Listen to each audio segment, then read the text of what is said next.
کام کی بات کرنے کے لیے آپ سب کی سماعتوں کو اور آپ سب کے ذہنوں کو کھولنے کے لیے ایک شخصیت کو آواز دینے جا رہا ہوں۔ مجھے کہنے دیجئے کہ کرو تعلیم حاصل، خود سنور جائے گا مستقبل۔ کرو تعلیم حاصل، خود سنور جائے گا مستقبل۔ یہ وہ دولت ہے جو گھٹتی نہیں ہے خرچ کرنے سے، یا پھر یوں کہوں کہ نہ شہد سے جیتی جاتی ہے، نہ نیم سے جیتی جاتی ہے، نہ سنویدھان کے پنوں میں ترمیم سے جیتی جاتی ہے۔ یہ بات ہماری نسلوں کو اب جلد سمجھنی ہی ہوگی، کچھ جنگ زمانے کے اندر تعلیم سے جیتی جاتی ہے۔ حاضرین گرامی، تعلیم راستہ ہے اور علم منزل ہے، اور جب کوئی شخصیت علمی منزل پر پہنچتی ہے تو اس کی باتوں میں بڑی حکمت ہوتی ہے، بڑا شعور ہوتا ہے۔ یہ علاقہ خوش قسمت ہے کہ اس دھرتی میں عالی جناب عزت باب افروز عالم صاحب انجینئر جیسی شخصیت کو پیدا کیا، جو مقیم رہتے ہیں دوحہ قطر میں، اور انہوں نے اس علاقے کو پرواز کوچنگ سینٹر جیسا علمی ادارہ اور مرکز دیا۔ میں اس وقت بڑے ادب و احترام کے ساتھ اس اعلیٰ مرتبہ شخصیت کو آپ کی خدمت میں پیش کرنا چاہتا ہوں کہ ہم تھوڑی دیر ان کے قیمتی کلمات ان کی زبان مبارک سے سماعت کریں، اس شعر کے ساتھ کہ مجھے زندہ نہیں رہنا، کتابوں میں رسالوں میں صدائے وقت ہوں میں قوم کو بیدار کرتا ہوں۔ ایسی شخصیات کی ہمیں بے حد ضرورت ہے جو اپنی علمی باتوں سے اپنی قوم کو بیدار کر سکیں۔ آئیے زوردار تالیوں سے استقبال کیجیے۔ جی سر آئیے، میں اس سے پڑھوں گا، اس کو قریب ہی رہنے دیجیے۔ ہیلو، یہ آواز میں ہیلو نہیں آ رہے، بند ہے کیا یہ؟ ہیلو، اس کو اسی کو لے لیجیے آپ، آواز اچھی آ رہی ہے۔ ہیلو ہیلو، آواز آ رہی ہے؟ چلیے بس یہی کافی ہے، ٹھیک ہے، میں اس سے بولوں گا۔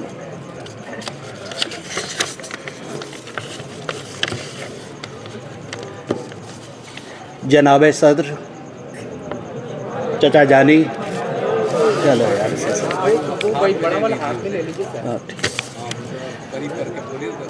جناب صدر، چچا جانی، شورا اکرام، قابل صد احترام عزیز دوستوں، قابل صد احترام بزرگوں اور عزیز دوستوں اور پیارے بچوں، السلام علیکم ورحمۃ اللہ وبرکاتہ۔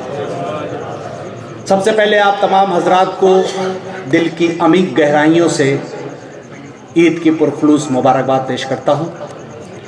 جیسا کہ آپ حضرات کو معلوم ہے کہ یہ مشاعرہ جو ہے میرے والد محترم جناب محمد اظہر سوداگر مرحوم کے نام منسوب کیا گیا ہے۔ اس کے لیے میں بزم فروغ اردو سکراول پورب کے تمام اراکین کا تہہ دل سے شکریہ ادا کرتا ہوں۔ جیسا کہ مجھے حکم ہوا ہے کہ میں تھوڑا سا والد صاحب کی زندگی پہ روشنی ڈالوں، حالانکہ مناسب یہ ہوتا کہ کوئی اور اس پہ روشنی ڈالتا، لیکن اب چونکہ حکم ہے تو میں اس کی تعمیل میں کچھ پرانی سنہری یادیں تازہ کرنا چاہتا ہوں۔ میں زیادہ وقت نہیں لوں گا، میں جانتا ہوں کہ اتنی خوبصورت محفل یہاں پہ شورا اکرام کی سجی ہوئی ہے، ان کے بیچ میں مخل ہوں، لیکن میں چند باتیں آپ کو عرض کرنا چاہتا ہوں، اپنا فرض سمجھتا ہوں۔ بس تھوڑی دیر کے لیے اپنی پوری توجہ میری طرف مرکوز رکھیں، انشاءاللہ آپ کو کچھ باتیں ضرور اچھی ملے گی۔ آپ لوگوں سے زیادہ تر نوجوان لوگ ہیں جو شاید میرے والد صاحب کے بارے میں کم معلوم ہو، کچھ بزرگ یہاں بیٹھے ہیں جیسے ہمارے اعظم چچا ہیں، ہمارے چچا، اور تمام لوگ جو یہاں بزرگ ہیں وہ شاید بات جانتے ہوں کہ میرے والد صاحب کو اردو شعر و ادب سے کس قدر شغف تھا۔ میر تقی میر، علامہ اقبال، جوش ملیح آبادی، اصغر گونڈوی، فیض احمد فیض، ان سب کے جو بہترین اشعار ہیں ان کو ازبر تھے۔ مرزا غالب کے تو آدھے سے زیادہ دیوان ان کو زبانی یاد تھا۔ کبھی کبھی میں اس کا مشاہدہ کر چکا ہوں کہ جو لوگ اردو سے بی اے یا ایم اے کرتے تھے وہ مرزا غالب کے مشکل اشعار ان سے سمجھنے، ان کی تشریح کے لیے آتے تھے۔ مجھے یقین ہے کہ آج ان کی روح کو ایک عجیب سی تسکین مل رہی ہوگی کہ ان کو اس محفل میں یاد کیا جا رہا ہے، ان کا ذکر ہو رہا ہے جو ان کی سب سے پسندیدہ محفل ہوا کرتی تھی، محفل مشاعرہ۔ ایک اور بات جو میں اس خاص طور سے محفل میں کرنا چاہ رہا ہوں کہ میرے والد صاحب کو بچوں کی تعلیم، خاص طور سے اعلیٰ تعلیم کے لیے بہت سنجیدہ تھے وہ اس سلسلے میں، اور اس کے لیے دن رات کوشاں رہتے تھے۔ اکثر کہا کرتے تھے، ان کے دل خواہش تھی اگر تعلیمی شعبے کا اقتدار کبھی مجھے مل جائے تو میں اپنی قوم کے سبھی بچوں کو اس دولت سے مالا مال کر دوں۔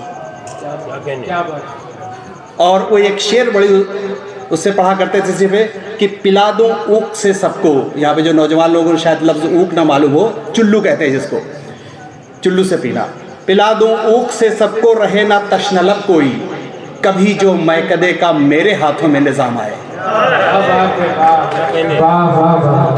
ان کی اسی سوچ کا نتیجہ ہے کہ میں اور میری ساری بہنیں الحمدللہ ثم الحمدللہ سب تعلیم یافتہ، اعلیٰ تعلیم یافتہ ہیں، اور میرے تمام کزن جو ہیں انہوں نے بھی تعلیم حاصل کی۔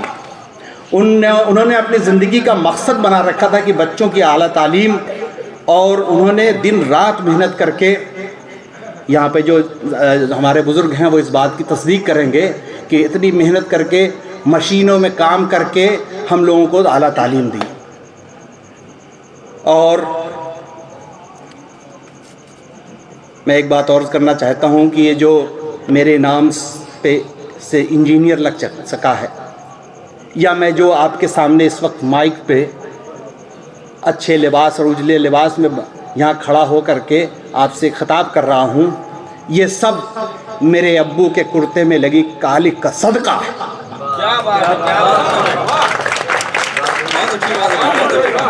میں معافی چاہوں گا، میں تھوڑا جذباتی ہو گیا تھا دوستو۔ اب اس سے زیادہ میں کچھ اور نہیں عرض کروں گا، آئیے مشاعرے میں چلتے ہیں، مشاعرے کی محفل میں چلتے ہیں۔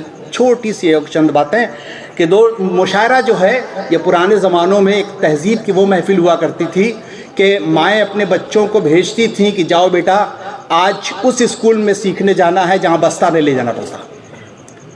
آج کا مشاعرہ تھوڑا مختلف ہے، لیکن پہلے ایسے ہی ادبی مشاعرے ہوا کرتے تھے۔ اور اسی ادبی محفل کے لیے کس نے کیا خوب کہا ہے کہ جو بیٹھو باادب ہو کر، جو بیٹھو باادب ہو کر تو اٹھو باخبر ہو کر۔ یہ ڈیفینیشن ہے ادبی محفل کی۔ آج بزم فروغ اردو نے مجھے موقع عنایت کیا ہے کہ میں آپ سے کچھ اپنے لوگوں سے، اپنی تمام لوگوں سے مخاطب ہوں، تو اس موقع کو میں ضائع نہیں کرنا چاہتا اور اپنے کچھ دل کی باتیں آپ سے کرنا چاہتا ہوں۔ اور وہ باتیں یہ ہیں کہ ہماری زندگی میں علم کی کیا اہمیت ہے۔ دوستو، حضور اکرم صلی اللہ علیہ وسلم کا ارشاد گرامی ہے کہ علم تمہارا بہترین دوست ہے۔ جب سارے دوست تمہارا ساتھ چھوڑ جائیں گے تو یہ علم ہی ہے جو ہر گام پہ تمہارے ساتھ ہوگا، تمہیں سپورٹ کرے گا، تمہیں ہر مقام پہ عزت دلائے گا۔ دوستو، اگر ہم جسمانی طور پر کیسے بھی ہوں، چھوٹے ہوں، بڑے ہوں، کالے ہوں، گورے ہوں، معذور ہوں، لیکن اگر آپ کے پاس علم ہے تو خدا کی قسم آپ جنگل پہ بھی ہوں گے تو آپ لوگوں کے لیے فائدہ مند ثابت ہوں گے، وہ آپ سے حاصل کرنا کچھ نہ کر سکیں گے۔ تو اس لیے تعلیم کی بے پناہ اہمیت ہے ہماری زندگی میں، کیونکہ ایجوکیشن وہ چیز ہے کہ جو ایجوکیشن حاصل کرنے والا جو شخص ہوتا ہے وہ کبھی جو ہے ہمیشہ کوالٹی دیکھتا ہے، پرسنالٹی نہیں دیکھتا۔ ایک بار کسی شخص نے حضرت علی رضی اللہ تعالیٰ عنہ سے دریافت کیا کہ یا امیر المومنین علم کیا ہے؟ تو انہوں نے ارشاد کیا کہ علم ایک روشنی ہے جس میں ہمیں تاریکی میں صحیح راہ تلاش کرنے میں رہنمائی کرتا ہے۔ دوستو، ہم عام طور سے لفظ ایجوکیشن بولتے ہیں کہ وہ بہت پڑھا لکھا آدمی ہے، he is a very educated person. Education ہے کیا؟ ہم لوگ یہی سمجھتے ہیں کہ کسی نے کوئی پروفیشنل کورس کر لیا، میری طرح انجینئر بن گیا، یا ڈاکٹر بن گیا، یا وکیل بن گیا، اور پھر پیسہ کمانے کی مشین بن گیا۔ نہ، ایجوکیشن اس سے نہیں کہتے ہیں۔ ایجوکیشن لفظ جو ہے وہ لاطینی زبان لیٹن کا ایک لفظ ہے ایڈوکیئر، اس سے ڈرائیو کیا گیا ہے، اس سے ماخوذ ہے، اور جس کا صحیح معنی ہے میں پہلے انگریزی میں بتاؤں گا پھر اس کی تشریح کروں گا۔ To bring out the human potential, اس کا صحیح معنی ہے۔ یعنی کہ انسان کے اندر چھپی ہوئی صلاحیت کو پہچاننا، اس کو باہر نکالنا، اس کی نشو نما کرنا، اس کو مزید نکھارنا، تاکہ وہ اچھے برے صحیح غلط میں تمیز پیدا کر سکے. اسے کہتے ہیں ایجوکیشن. دوستو، ہمیں جیسے سانس لینے کے لیے آکسیجن یا ہوا کی ضرورت ہوتی ہے، پیاس بجھانے کے لیے اپنی باڈی کو ہائیڈریٹ رکھنے کے لیے پانی کی ضرورت ہوتی ہے، جسم کو طاقتور اور صحت مند رکھنے کے لیے غذا کی، کھانے کی ضرورت ہوتی ہے. بالکل اسی طرح سماج میں سر اٹھا کر پروقار انداز میں زندہ رہنے کے لیے تعلیم کی ضرورت ہوتی ہے، علم کی ضرورت ہوتی ہے. لہٰذا میں یہاں بیٹھے تمام حضرات سے، جو سب میرے محلے والے لوگ ہیں یہاں بیٹھے ہوئے، میرے عزیز ہیں، میرے دوست ہیں، میرے بھائی ہیں، میرے چھوٹے بھائی ہیں، میرے بیٹوں کی طرح ہیں، سب سے میں دست بستہ گزارش کرتا ہوں کہ اپنے بچوں کی تعلیم میں کسی طریقے کی کمپرومائز، سمجھوتا مت کیجیے. اگر آپ دن میں 4 روٹیاں کھاتے ہیں تو 2 کھائیے، مگر اپنے بچوں کی تعلیم، اپنے بچوں کی اسکول کی فیس کی ضرور انتظام کیجیے. اسی کے بعد میں اپنی تقریر ختم کرتا ہوں اور آتا ہوں شعر پہ. ایک قطع آپ حضرات کی خدمت میں پیش کرتا ہوں جس کا عنوان ہے وقت کی اہمیت. کچھ لوگ جو تاخیر سے آنے میں دلچسپی رکھتے ہیں ان کو خاص طور سے نظر کرتا ہوں. چونکہ میں سائنس کا طالب علم رہا ہوں، اس میں تھوڑا سا اس کا ٹچ دینے کی کوشش کی ہے. سماعت فرمائیں حضرات. عرض کیا ہے کہ ہو وقت کے پابند تو بہتر دے گا، ہو وقت کے پابند تو بہتر دے گا، تاخیر سے پہنچو گے تو کمتر دے گا. ہو وقت کے پابند تو بہتر دے گا، تاخیر سے پہنچو گے تو کمتر دے گا. اور برف کے بانٹ لیے دھوپ میں بیٹھا ہے سخی، کیسے ممکن ہے کہ وہ سب کو برابر دے گا.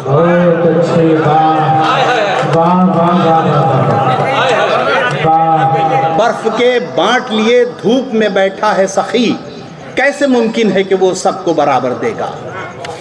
دوستو، ایک بہت زیادہ وقت نہیں لوں گا، بہت شعراء حضرات یہاں پہ ہیں. ایک مطلع و 2-3 شعر. آج کل ہمارے پورے ملک میں جھوٹ کا بڑا بول بالا ہے، جو سب سے زیادہ جھوٹ بولے وہ سب سے اعلیٰ ہے. ٹھیک ہے، تو اسی پہ مطلع ہمارا دیکھیں. عرض کیا ہے کہ انداز تکلم میں وہ نوخیز رہا ہے، انداز تکلم میں وہ نوخیز رہا ہے جس شخص کو سچائی سے پرہیز رہا ہے. کیا کہنا انداز تکلم میں وہ نوخیز رہا ہے جس شخص کو سچائی سے پرہیز رہا ہے. اور دیکھیں دوستو، عالمی منظر پہ دیکھیں کہ چاہے وہ کشمیر کا مسئلہ ہو یا فلسطین کا مسئلہ ہو، اس کی بنیاد کس نے رکھی ہے آپ سب جانتے ہیں. میرا شعر سنیے. عرض کیا ہے، نفرت و تکبر کے ہیں دیواروں پہ دھبے، نفرت و تکبر کے ہیں دیواروں پہ دھبے، اس قصر میں شاید کبھی انگریز رہا ہے. نفرت و تکبر کے ہیں دیواروں پہ دھبے، اس قصر میں شاید کبھی انگریز رہا ہے. اور ایک شعر جو مجھے بہت پسند ہے اور میں اس کا بیان خیال کرتا ہوں، جیسا کہ میں نے ابھی عرض کیا، تعلیم کے سلسلے میں آپ سے توجہ چاہوں گا کہ حالات نہ کر دیں اسے تعلیم سے بدزن، حالات نہ کر دیں اسے تعلیم سے بدزن، وہ بچہ جو پڑھنے میں بہت تیز رہا ہے. حالات نہ کر دیں اسے تعلیم سے بدزن، وہ بچہ جو پڑھنے میں بہت تیز رہا ہے. اور ایک شعر ذرا طنزیہ شعر ہے، میں نے اپنے ایک دوست کے لیے لکھا تھا، میرا کلاس فیلڈ ہے انجینئرنگ کالج میں. تو ان کا مزاج بڑا رنگین تھا، وہ بڑے رنگین کپڑے پہنا کرتے تھے. چاہے وہ لکھنؤ کے تھے، لکھنؤ سے میرے علی گڑھ آئے، علی گڑھ میں بھی، پھر اس کے بعد وہ قطر میں میرے ساتھ رہے، پھر وہ کینیڈا میں ہیں. لیکن ان کا مزاج نہیں بدلا، ہمیشہ وہ رنگین لباس، کبھی ہرا کبھی پیلا اور بڑے برائٹ. تو ان کے لیے میں نے ایک شعر کہا تھا کہ سرگوشیاں کرتی ہیں یہ رنگین لباسی، سرگوشیاں کرتی ہیں یہ رنگین لباسی، ہمسایہ ہمیشہ تیرا رنگریز رہا ہے. ہمسایہ ہمیشہ تیرا رنگریز رہا ہے. اور ایک غزل کی اجازت ہو تو میں موبائل سے دیکھ کے غزل پڑھنا چاہوں گا، بس چند اشعار. جی بالکل. ایک غزل کے چند اشعار. عرض کیا ہے کہ کوئی زخمی نہ ہو تم سے ذرا سا دور ہو جانا، کوئی زخمی نہ ہو تم سے ذرا سا دور ہو جانا، کوئی زخمی نہ ہو تم سے ذرا سا دور ہو جانا، کبھی شیشے کی مانند تم جو چکنا چور ہو جانا۔ کیا کہنا کیا کہنا، کوئی زخمی نہ ہو تم سے ذرا سا دور ہو جانا، کبھی شیشے کی مانند تم جو چکنا چور ہو جانا، اور میری سچی عقیدت کا صلہ اس سے بڑھ کر کیا، میری سچی عقیدت کا صلہ ہے اس سے بڑھ کر کیا، میرا گمنام ہو جانا تیرا مشہور ہو جانا، واہ واہ واہ واہ، گمنام ہو جانا تیرا مشہور ہو جانا، اور تیری برق تجلی سے کیا ہے حال یہ دل کا، تیری برق تجلی نے کیا ہے حال یہ دل کا، سلگنا اس طرح سینے میں گویا تور ہو جانا، واہ واہ واہ واہ، اور تشبیہ پیش کی ہے، واہ واہ واہ، پریشان ہوں۔ میرے کچھ بہت خاص دوست، بے تکلف قسم کے دوست ہیں، ان کی نظر ہے یہ شعر، وہ پیچھے بیٹھے ہیں غالباً، سماعت فرمائے آپ تمام حضرات کہ پریشان ہوں بہت دیکھا ہے جب سے خواب میں نے، پریشان ہوں بہت دیکھا ہے جب سے خواب میں نے، میرے معشوق کا جنت میں جا کے حور ہو جانا، بہت اچھے، سبحان اللہ، کیا پریشان ہوں واہ واہ واہ واہ، پریشان ہوں ایک بہت مرتبہ بجائے زوردار گالیاں، بڑا خوبصورت شعر پڑھا گیا ہے، واہ واہ واہ، پریشان ہوں بہت دیکھا ہے جب سے خواب میں نے، میرے معشوق کا جنت میں جا کے حور ہو جانا۔ اور ایک تھوڑا سا فلسفہ اس شعر میں دیکھیں گے کہ یہ تقلیدی ذہن والوں کا شاید مسئلہ یہ ہے، یہ تقلیدی ذہن والوں کا شاید مسئلہ یہ ہے، سمجھ آنے سے پہلے عقل کا معذور ہو جانا۔ کیا کہنا کیا کہنا، یہ کمزوری ہے، حاجت ہے، یا پھر اندھی محبت ہے، یہ کمزوری ہے، حاجت ہے، یا پھر اندھی محبت ہے، تیرے اصرار سے پہلے مجھے منظور ہو جانا، تیرے اصرار سے پہلے مجھے منظور ہو جانا۔ اور ایک میر تقی میر کا بڑا مشہور شعر ہے، آپ سب لوگ جانتے ہوں کہ عشق میر ایک بھاری پتھر ہے، یہ کب مجھ نازواں سے اٹھتا ہے، اسی سے استفادہ کیا ہے۔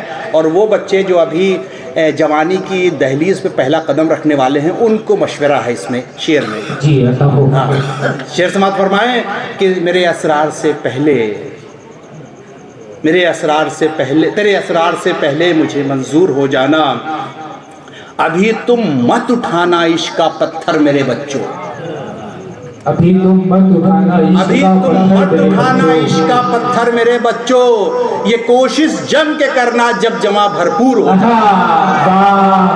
واہ واہ واہ، کیا مشورہ ہے، بہت اچھے افروز صاحب۔ ابھی تم مت اٹھانا عشق کا پتھر میرے بچوں، یہ کوشش جم کے کرنا جب جمع بھرپور ہو جانا، اور نشہ ہونے لگا ان کو تمہارا دل دکھانے میں، نشہ ہونے لگا ان کو تمہارا دل دکھانے میں، سو بہتر ہے کہ دل کا خوشے انگور ہو جانا، تو بہتر ہے دل کا خوشے انگور ہو جانا۔ مقطع پیش خدمت ہے آج کل کے جو حالات ہیں ہمارے ہندوستان کے بلکہ ہمارے صوبے کے، اس کے نظر ہے۔ اس میں ایک لفظ آیا ہے جو فارسی زبان کا لفظ ہے، اس کے میننگ شاید لوگ نہ مانتے ہیں، اس کا مطلب اماوس کی رات کہتے ہیں اس کو، سمجھ فرمائیں۔ عطا ہو، کوئی حیرت نہیں افروز اب اس شہر ظلمت میں، کوئی حیرت نہیں افروز اب اس شہر ظلمت میں، اندھیرا اس قدر بڑھنا شب دیجور ہو جانا، اندھیرا اس قدر بڑھنا شب دیجور ہو جانا، کوئی زخمی نہ ہو تم سے ذرا سا دور ہو جانا، کبھی شیشے کی مانند تم جو چکنا چور ہو جانا۔ بہت بہت شکریہ آپ دوستو، آپ حضرات کا مجھے برداشت کرنے کے لیے۔